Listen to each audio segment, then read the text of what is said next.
ఏమిటో అర్రా, వయసు మీద పడే కొద్దీ కొన్ని క్యారెక్టర్ల గురించి చెప్పడం మర్చిపోతున్నాను. ఏంటి క్యారెక్టర్ మర్చిపోయావా? నిన్ను అమ్మాయి శరణ్య మోహన్, ఇదిగో నా తలపైన కనిపిస్తుందే ఆ అమ్మాయి. ఎక్కడో చూశారనుకునేరు. మన కళ్యాణ్ రామ్ కత్తి, నాని భీములి కబడ్డీ ఆ సినిమాల్లో చేసింది మలయాళం అమ్మాయే. వైశాలి కూడా మలయాళం అమ్మాయేలే. సరే కానీ ఈ అమ్మాయి ఎవరంటే స్వయాన్న మన వైశాలి చెల్లెలన్నమాట. ఈ అమ్మాయి ఏమంటుందంటే, మా అక్క చాలా మంచిది, మా బావ చాలా మంచోడు, ఇద్దరూ చాలా అన్యోన్యంగా కాపురం చేస్తూ ఉన్నారు అని. వావ్, సాధారణంగా ఇలాంటి మర్డర్ మిస్టరీలలో నేను చాలామందిని అనుమానిస్తూ ఉంటా.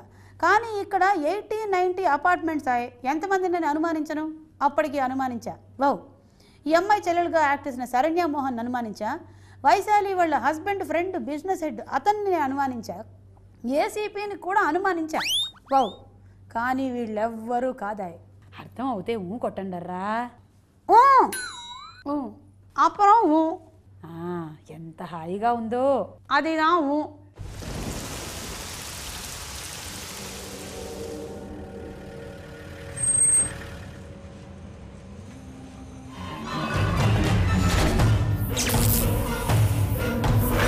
వావ్, ఈ మర్డర్ల గురించి నేను చాలా క్షుణ్ణంగా ఆలోచించాను. ఈ మర్డర్ అన్నిటిలోనూ ఒక కామన్ ఫ్యాక్టర్ ఉంది. వావ్, దట్ ఈస్ H2O, అనగా వాటర్. Common factor వాటరా? ఏంటి విడ్డూరం? అసలు అపార్ట్మెంట్లో వాటర్ లేకుండా మేమంతా మలమలా మాడుతుంటే ఆ అపార్ట్మెంట్లో ఎక్సెస్గా వాటర్ ఉందా? ఎస్, వైశాలి ఫస్ట్ బాత్ టబ్లో పడి చచ్చిపోయిందా? వావ్, ఆ తర్వాత ఆంటీ వాటరు, ఆ కరెంటు, ఆ షాకు, ఇక రిటైర్డ్ మిలిటరీ ఆఫీసర్, వర్షం వస్తున్న టైము, ఆ గొడుగు, వాచ్మెన్, అలాగే అందరూ కూడాను. ఆలోచించాను, ఈ వాటర్ని ఎవరు సప్లై చేస్తున్నారా అని. అంత చిక్కలేదు. వావ్, ఈ కథలోని మ్యాక్సిమం మర్డర్ల గురించి మాట్లాడుకున్నాం కాబట్టి ఇక్కడ ఒకసారి కథని మనం సమ్మరైజ్ చేసుకుందాం. ఇదొక ఫిట్టింగా మళ్ళీ చెప్పండరా, మొదటి శవం ఎవరిది లేచింది? తెలుసులేవే ముసలి. వావ్, మొదటి శవం వైశాలిది. గుడ్. రెండో శవం ఎవరిది? వైశాలి ఎదురింట్లో ఉండే ఆంటీది. బాగా ఫాలో అవుతున్నావు కుసుమా. మూడో మర్డర్ ఎవరిది జరిగింది చెప్పబ్బాయి? తమిళ అబ్బాయి. అదా అంత మూడో సఫా ఎక్స్ మిలిటరీ ఆఫీసర్ అవన్ కదానే సఫా. ఇక నాలుగో మర్డరు? తెలుసులే పెద్దమ్మ, నాలుగో మర్డరు మిస్టర్ ఎక్స్ది. అది. ఇప్పుడు చెప్పండర్రా, వైశాలి వాళ్ళ చెల్లిగా నటించింది ఎవరు? శరణ్య మోహన్ అని నువ్వే చెప్పావా? కొట్టానంటే ముసల్దానివి కదా అని వదిలేస్తున్నాను. మీకందరికీ బాగా అర్థం అవుతుంది కాబట్టి ఇప్పుడు కన్క్లూషన్కి వద్దాం.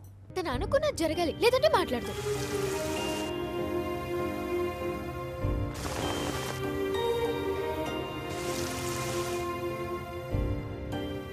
వైశాలి తన ఎక్స్ గర్ల్ ఫ్రెండ్ కాబట్టి కేసు మీద ఎక్కువగా ఇంట్రెస్ట్ పెట్టి అందరినీ ఓ తెగ ఇబ్బంది పెట్టేస్తున్నాడని ఏసీపీ వాసుదేవ్ మీద కంప్లైంట్లు వెళ్ళడంతో అతని ఉద్యోగం ఊడే పరిస్థితికి వస్తుందా?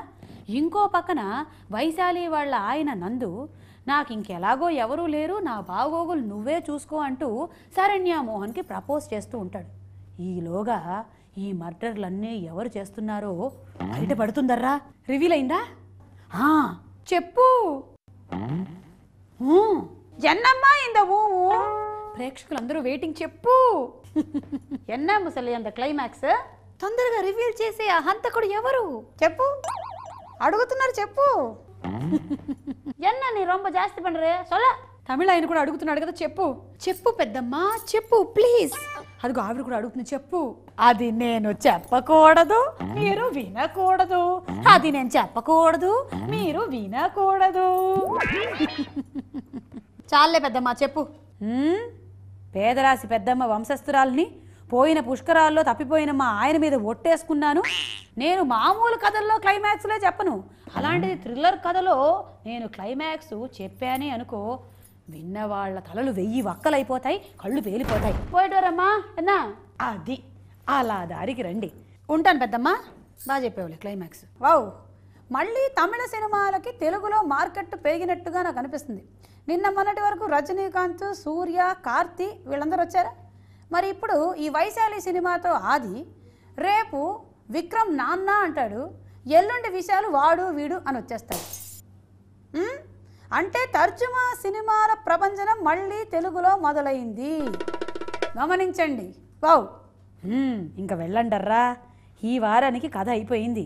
అదండి, ఇక నుంచి మనం సినిమాల్లో సస్పెన్స్లు క్లైమాక్స్లు ఇవి అడగకుండా ఉంటేనే బెటర్. ఎలాగో చెప్పదు కదా, ఒట్టేసుకుంది కదా. సో ఆ క్లైమాక్స్ తెలుసుకోవాలని ఉంటే తప్పకుండా వెళ్ళి మీరు వైశాలి సినిమా చూడండి. నెక్స్ట్ వీక్ ఇంకొక కథతో పెద్దమ్మ రెడీగా ఉంటుంది, మేము రెడీగా ఉంటాం. వచ్చేయండి.